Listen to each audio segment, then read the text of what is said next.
Okay, if you're watching this video, it's most likely that you're going to apply for EAE.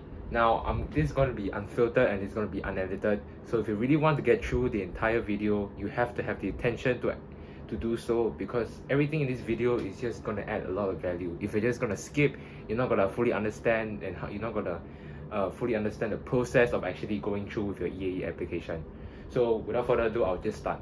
So normally what EAE is if for those that don't know, EAE is basically early admission exercise. Basically, it's like sort of like a backup for me, and also another way to enter through a poly. You may know this as DSA for JC. It is also another way that if your marks cannot get through JC, you can do it through your passion for certain CCAs. Same with poly, it's a passion for a certain subject. For me, based on myself, I took business in Temasek Poly. I got through my EAE already, but I also did apply for business studies in Ngee Poly. So what I did was, it's actually quite a simple process, but the weight is quite kind of unbearable. And I would say that EAE is not really very you shouldn't take EAE as a very, very serious thing, but nonetheless should also give a lot of effort. I said it shouldn't be a serious thing, is because like for mother tongue students, your O level is coming up, so you shouldn't be preparing EAE more than your O levels. Of course, result in the end is more important, as you can see from my O level guides video. I would say that it's quite important to also not look at it, to not ignore it at all, because you should have been prepared since the start of Sec 4. And if you still haven't, don't worry, there's still time. But it's just that EAE is, I treat it as another backup. So basically, if you are considering EAE, that's good for you. But for those that that are not planning to do EAE and just watching this content for fun, there's a good reason why you need to join EAE if you're going to poly. First of all, like I said before, EAE, the first reason why you should do it is because as a backup.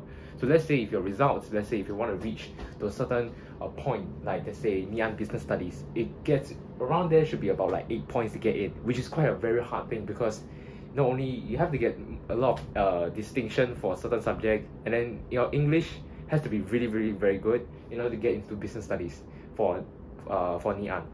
So normally people go through Ngee by doing the EAE route. So what they do is they apply and as a backup. So let's say if their O levels, or maybe let's say during their O levels they did very badly for their papers, at least when they accept through EAE, let's say if they don't fail their O levels, everything all pass, then they will go through Ngee Business Studies. Now, the second reason why you should go into EAE is because it is a platform where you can actually go for the more and harder to get in courses. For example, like I said, Ngee Business Studies is 8 points. It's very hard to get. It's a good thing that you should do it via the EAE route. Of course, there is consideration that other polys do provide business courses like Nanyang Business Studies, but then their weightage, their O level aggregate score to get in is like around like the 2-digit mark. So normally you will want to use EAE to go for the courses that you are actually unlikely to get. So that's a great way to get it in. With that said, this is how my EAE journey starts. So by most of you should already know, your EAE should start with the application process, which I will get through later. After your application process, you will go through what's called as an interview, or like a shortlisting stage. Either each poly will state what is required after you're being shortlisted through the application stage. Then you either go through interview or a test, or even both at sometimes. So for my case, I applied for both. I applied for business studies in Ngee, which I thought that I was unlikely going to get through with my O level marks. Then so I applied for Temasek Poly Business, which is my first choice, and obviously I got it in. So when I applied for Temasek Poly, both Temasek and Ngee both wanted aptitude aptitude test, and also interview. Now they did it in different ways, which I'm going to explain to you what my experience later. Then after that, after the entire shortlisting phase, you do have it's all about waiting now, all the way until your around September or August, where you should receive your results, where they tell you whether what course you are in and what course you're not, and therefore you can accept, or you could reject and then you just use your JEE result you're going to take for O levels by the end of the year, and actually choose the course from there. Now, I'll move to the first thing that I said, which is the application stage. Now, normally what the application stage do is, for starters, 600 character write-up. So these are 600 characters. It's not words, it's characters. So when you start with the characters there, it may seem long, but it's actually very little words to start with. It's all about your passion for the certain course. Why? And you should think of, instead of thinking about what your skills and your strengths, while you still do that, but you should think in a way that why would the course lecturers choose you, instead of saying your strengths and your weaknesses. So if you think why the course should choose you in that perspective, you should be able to phrase your answer in the correct way. So what I did for my 600 character write-up, I did separate it in 4 to 5 different sentences. So the first sentence is normally my backstory. What I did for my I can post my write-up here, but should be around here or around there. You can pause to read. So what I did was, my first my first sentence would be my backstory, why I had the passion in certain course. And in this case, it's business. So why I asked myself, what is my backstory and what's my passion for business? Why is it my passion? What is it that I want to join for business? Then my next one would be my most relevant skill towards that certain course. For my business course, it will have to be definitely a startup. So talk about all your most related experiences towards that course.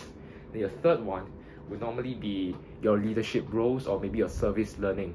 So what class chair representative you got? Are you an exco student? Are you an exco for a CCA, or are you one of the leaders for a club or an event?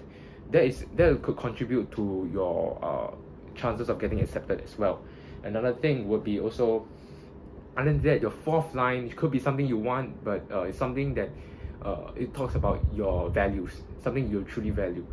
Other than experiences and all the service learning and stuff, they also do look at your character, which you could say, or you could search up characters, find what character that's in you, what values that you possess that you think is related to your course of study. So for mine, because I chose business, I chose that I'm quite confident in negotiating for things, which is something that you need in the business world, as well as I'm quite self-directed in my learning, which is something they also need. So you could put it down if one of my values relate to yours. Now the question is, do you want whether a lot of people did ask me whether if they should seek an ECG counselor. Definitely you have to, because they are the one that actually know how to write a good 600 character write-up, as well as a 1,000 character write-up, which I will get to in the end. So you should consult an ECG counselor, is because they do a spot check on what is lacking and what words can be improved. So for mine, I did around about 6 drafts, and if I hadn't consulted the ECG counselor, I don't think I would be accepted in both of the courses. And I'm glad that I actually did for the to approach the ECG counselor, because I managed to refine it to the way that I actually liked it, and to the way that many people and the mass audience would like to read it as well. So that's basically it for your 600 characters. Moving on to 1,000 characters write-up. This is not compulsory, but I suggest you should make it as a requirement to increase your chances. What I did is it's basically, from what I heard, is just a place to flex. Now you don't have to write why the course lecturer should choose you in this area. The 1,000 character write-up is basically for you to flex. Now, how I categorize it in several paragraphs, but in the end, you just lump it all together as one chunk. What I did was, the first few sentences will be the most related to my course, same as the 600 character, most related to my course. So what I did was, I told them my club, what I did during my CCA and my clubs and society stuff, Then I told them my most relevant achievements that is most related to the course. Second thing, I will talk about my leadership, what I did during my leadership and what helped me and what I learned from it. Thirdly, you also want to put community service. Poly 1 an all-rounded student, so you have no choice but you have to put your community service as much as you can. Now, fourth one, you do also want to put in additional info. Could be maybe what kind of external competitions or that you sign up, or what you did during the holidays. Now, a lot of people did ask me, what's the question is, what if I don't have a lot of achievements? Well, because for me, I think I have enough achievement for me to write a very substantial paragraph. But for some people who just only started EAE in Sec 4, which can be quite late, they find it a challenge. So for them, from what I heard, is that you can try to extend your paragraph, try to extend the meaning of a paragraph. Like let's say, basically, sorry, I'm stuttering. Let's say your only leadership experience is to become is part of a student facilitator or like a student counselor. You could say as a student counselor, you learn how to do the leadership roles, and maybe you do learn how to manage a small group of people. That's already one sentence for 600 characters and also your 1,000 character write-up. So, and instead, you may choose to extend this longer, just like your summary, just the opposite of your summary essay, where you should shorten it. You should do it the other way around. Try to lengthen it as much as possible. Or the second way is you try to elaborate and tell more story behind your experience as a student counselor. You could do it with a 1,000 character write-up, but 600 characters, if you write it too much, you won't have enough space or words to explain your other achievements as well. So that's how you can finish to get as close as 600 to 1,000 characters for your write-up. Okay, I think that's it. If you have any questions below, I will type it in the comments for your write-up section. I'll move on to the interviews part, whereby this is where it depends whether the poly would accept or reject you. So basically, from my experience, is that they actually do most of the polys do value work experiences. So if possible, if you're in Sec 3, your November holidays is about time you actually take up a job. But for Sec 4, it's okay because I didn't get any work experiences when I applied for both Ngee Ann and Temasek Poly. Okay, now I'll go to my experiences for my business interview. So I wrote about actually two. Sorry, I wrote about two write-ups, and I got accepted into both polys interview shortlistings for both my write-up. So for Temasek, the questions the aptitude test should be quite simple. You just need a calculator. It's not really even if you don't have, I think you can do a basic mental calculation. I'm not able to explain any questions or answers that are hidden inside the aptitude test or that are included inside the aptitude test. But what I can say is that aptitude test it should be quite manageable for you to do.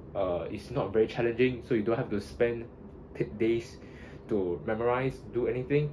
You're already studying in school. You should have enough knowledge to finish the aptitude test. There's nothing very concerning that you should be very scared of.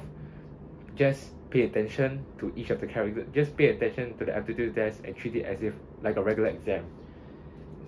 Next one would be that it will be the interview. Where for Temasek, the interview is most of the time it will be a group interview. It could be Zoom, it could be physical. Mine was physical, and it had groups of 4 or 5 in it.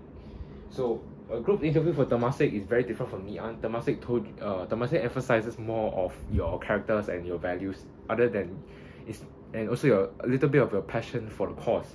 Ngee Ann, on the other hand, tests for your literacy in business as well as your knowledge in business, which is much more harder than Temasek itself. But I'll go on to Ngee Ann later. For Temasek, they did ask a lot of questions. They of course go to the standard question of why do you like this course, why do you choose this course, why should we choose you for this course. So as a heads up, it's always a good idea to just have weeks before, or just 2 to 3 weeks before, to prepare to answer it as an interview question. Why should the course choose you? Why is suitable for the course? Why do you like this course? And what made you think that you can stand out from other course mates? These are one of the few questions. Of course, there are many other questions that are supplied by the school or maybe by your ECG counselor. So you should always consult the ECG counselor. I will say it time and time again. So I'll move on to NIAN. NIAN is a very hard to get in because business studies is one of the most demanded courses that are listed in EAE. For NIAN business studies, what they did for aptitude test is like a case study.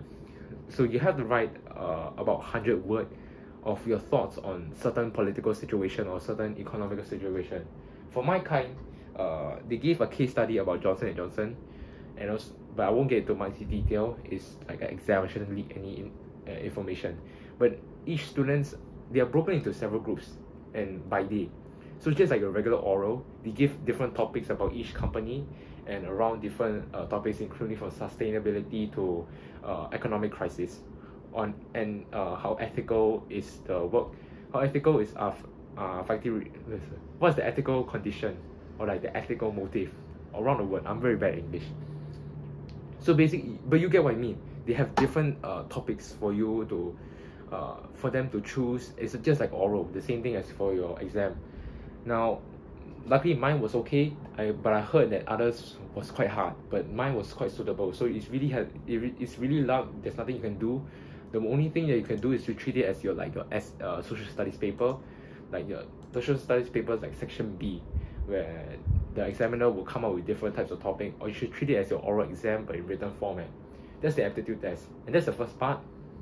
Second part is, for the second part, it's also a more tough more tough section because you're facing other people who actually have experiences, because like I said, it's one of the most demanded course. Second of all, a lot of people applied for this and they're likely to have a lot of experiences. So and also thirdly, NIAN is one of those poly that that mainly accept people from the main O-level JEE route instead of the EAE. So you have lesser chances, you have more competition.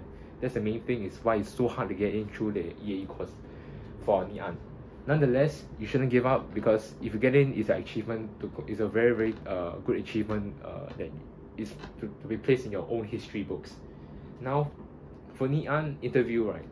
What they say, it's the same as the master group interview, but the people around me, they had a lot of business experience. One was a shoe seller on Carousel and was expanding to a large scale to Shopee.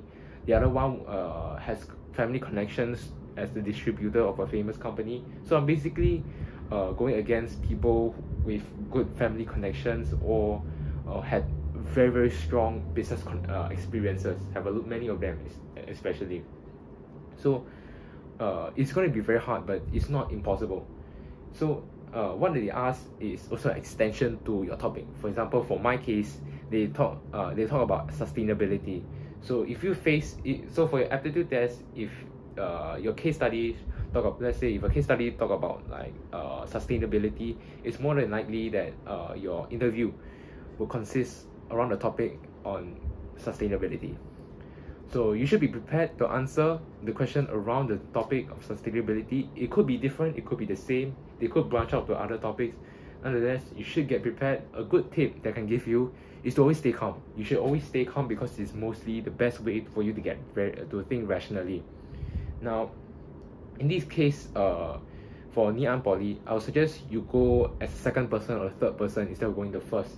For my experience, when I started answering the first question as being the first person, I noticed that my other group mates were actually taking inspiration from my speech and actually building their train of thought.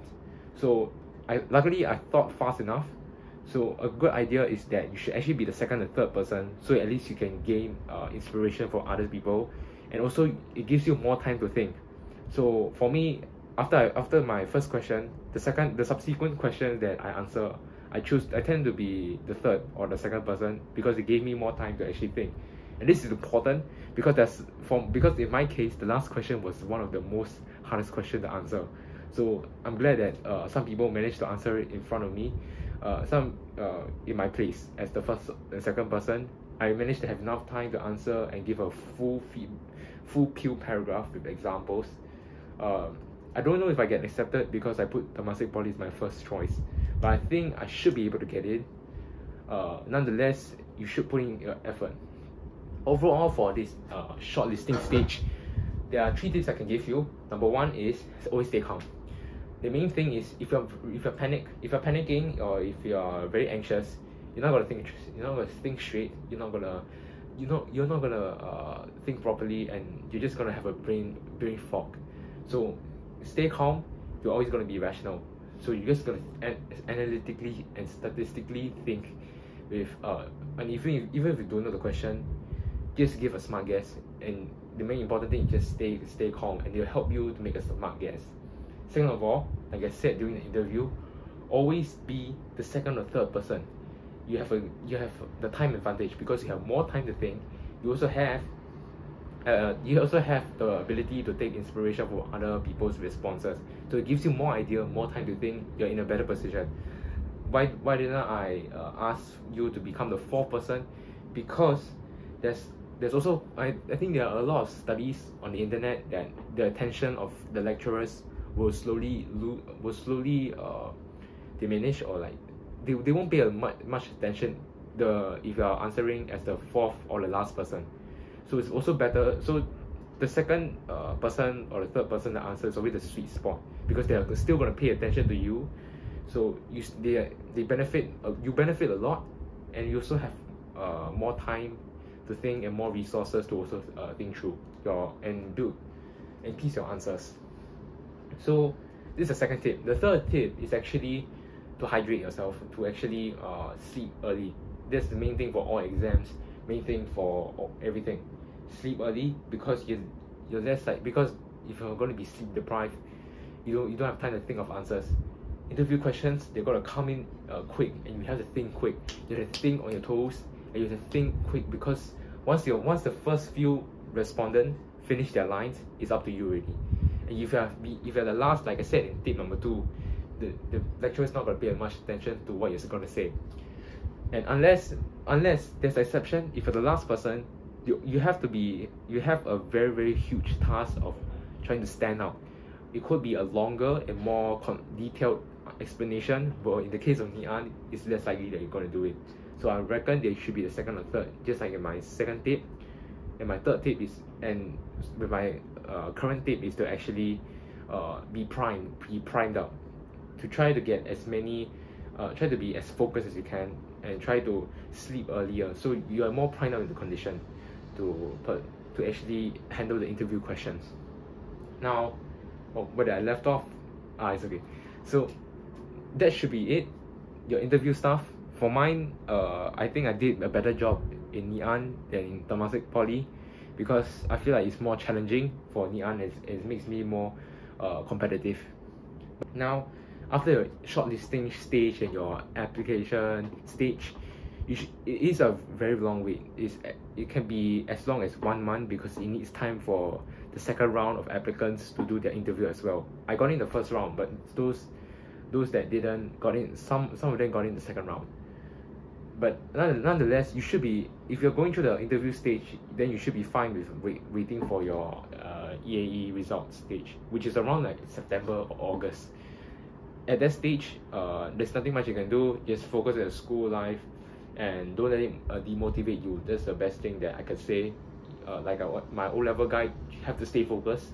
Do not let the distraction of your EAE result being unsuccessful distract and take away your mind from actually pursuing the end goal, which is to get a very, very good result for O-levels. So that's my tip for you. If you have any questions, you should post it down. If you don't understand what I just said, you should rewind it, or you should you should watch it in slower speed, or you can pause and try to understand. I'll put all my resources down in the description if you need any help, as well as any additional pointers. So now goes on to the bonus tip, to the last section that a lot of people that often skip. Now, if you made it here, congrats. I'm going to give you a very, very good tip that should help you. What I did, other than my 600 character to 1,000 character write-up, as well as to get into the interview stage, I did in fact make myself own small mini resume. So what I did for my mini resume is I go to Canva. You can go to any design website. I use Canva, it's more easier. I'll leave it down in the description for you to take in inspiration. I did a small resume with all my most relevant achievements, what's my values, as well as what is my leadership roles. Then the next one is something that really helps me a lot, is that I put my website. So I made myself a website where I put all my achievements, why the course should choose me, all the different values that I think that are suitable for the course that I possess, everything that I want to say, but I cannot include it inside the 600 to 1000 character write-up because it's just too short. I put it everything inside the website. Even if you put this includes everything that's inside a write-up.